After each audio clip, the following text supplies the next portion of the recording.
RPGs, the easiest way nowadays to escape from the anxious dread we all continuously face from our jobs, relationships and patrol officers. That last one may just be me.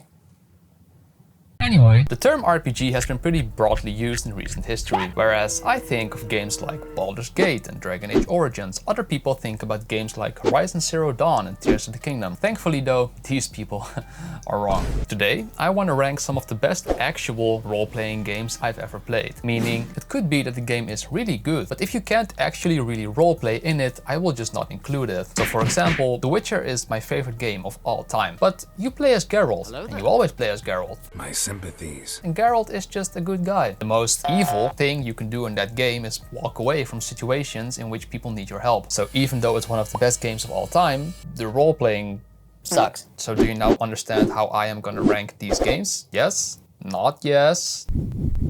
Sick. Here are 6 of the best RPGs I've played in recent history, and no, they are in no particular order.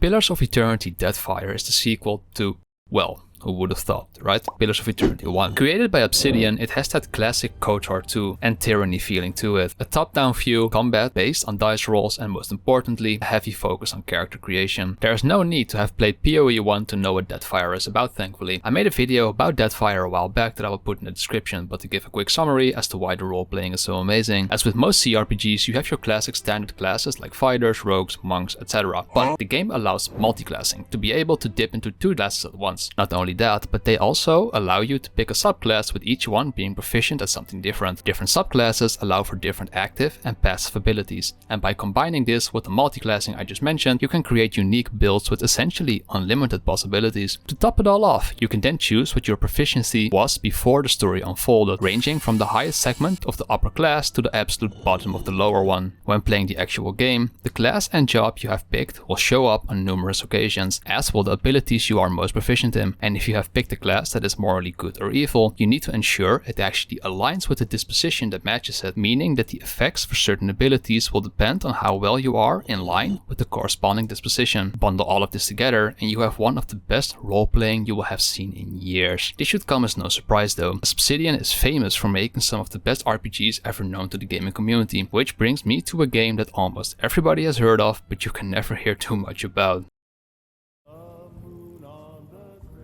Fallout New Vegas has a unique feature that off the top of my head no other game has, or at least doesn't implement as well as New Vegas does. That being, you can kill everybody in the game and the game will still function properly. Or as well as New Vegas can function, that is. With you still being able to finish all of the quests, both side and main story. This means that you can roleplay as a complete psychopath, being able to kill and betray everybody you come across without getting the feeling that the game tries to push you in a certain direction. It doesn't matter if you want to play a low intelligence psychopath who shoots first and asks questions, well, never. Or if you want to play a pacifist, charismatic character who talks people into killing others. It's true that New Vegas requires quite a lot of tuning and modding to turn it into a flawless experience, but whenever you are done setting everything up, you will have one of the best role-playing experiences of all time. Speaking of games that do things flawlessly, a game that has taken the internet by storm lately, and rightly so, as even I made a video about it, is Baldur's Gate 3. BG3 deserves all of the praise it's been getting, as the character creation in the game is unparalleled, at least compared to other titles that have released this year. Something that we haven't touched upon yet in the video is how beautiful looking characters are a lot more fun to play as the ones who look like they came straight out of the Hills of Ice, and BG3 has one of the prettiest character creations we've ever seen. Now, to be fair, obviously BG3 is a recently released game, and Deadfire and New Vegas are much older titles, but nonetheless, you can't help but spend hours trying to nitpick every detail when making your character. When it comes down to actual role-playing during dialogue though, BG3 is also nearly flawless. Depending on the race you have picked, said race will show up multiple times during the main story and the side quests to show that you are actually playing as, say, a drow or a tiefling, not just a human with grey skin or horns that he bought at the party store yesterday. The same goes for your actual class, as paladins and monks tend to have different responses to situations than rangers and warlocks. If you want to try out the game in a D&D based universe in which you can have playthroughs that will feel completely unique every time you try out a new one, I highly recommend BG3. Now that we're talking about D&D anyways, a game that I enjoyed a lot, which has one of the most in-depth character creations I've ever seen, is Pathfinder: Wrath of the Righteous, a sequel to the famous, or maybe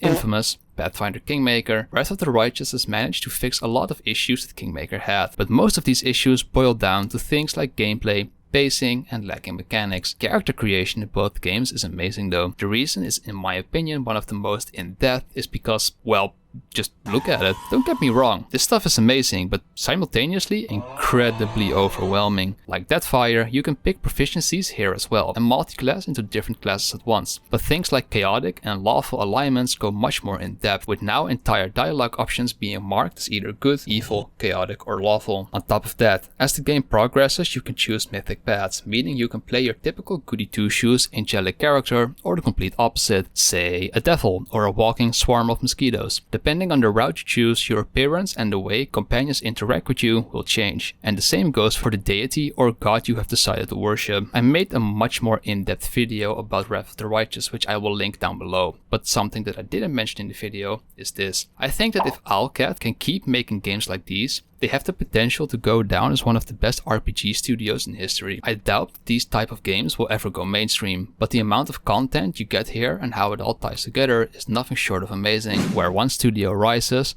others have fallen though, which brings us to one of the best RPGs in history that redefined the entire genre, who have unfortunately since then come nowhere close to replicating that success.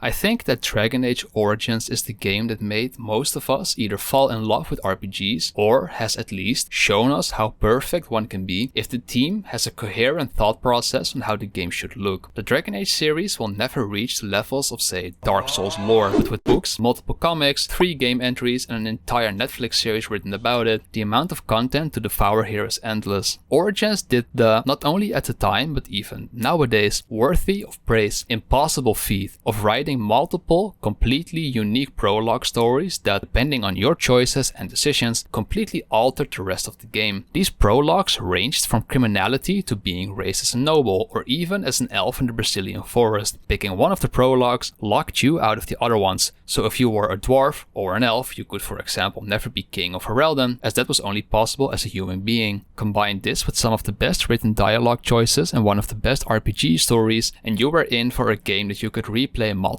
times in a row without any of the playthroughs feeling repetitive. Oh, lovely. Shall we next begin rescuing kittens from trees? Trying to reach the success of a game like Origins is nearly impossible though, without the backup of a huge cash cow like EA. So it's a lot harder for smaller studios to replicate games like these. That's why I'm ending this video with quite a special game that you're either gonna love or absolutely hate. The game that I'm talking about is Solasta Crown of the Magister. The reason you might love it is because there isn't necessarily one main character, but more so 4 of them. And depending on how you create them, as you need to create all 4 of them, and depending on the character traits and backgrounds you choose, it will completely change the way they act, speak, and react to things. The reason you might hate it is because the animations and writing are, well, just take a look for yourself. How do you feel? Better. Maybe that sickness was nothing. What about the crown?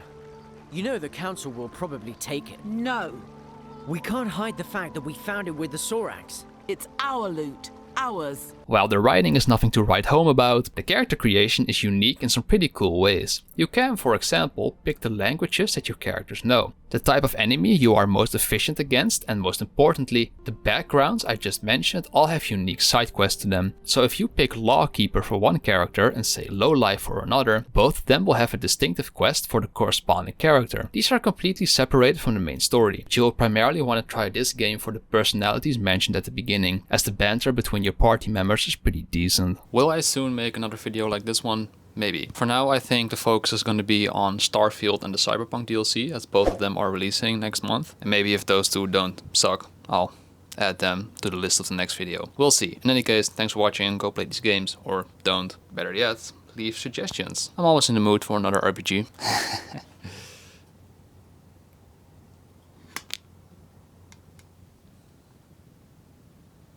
See ya.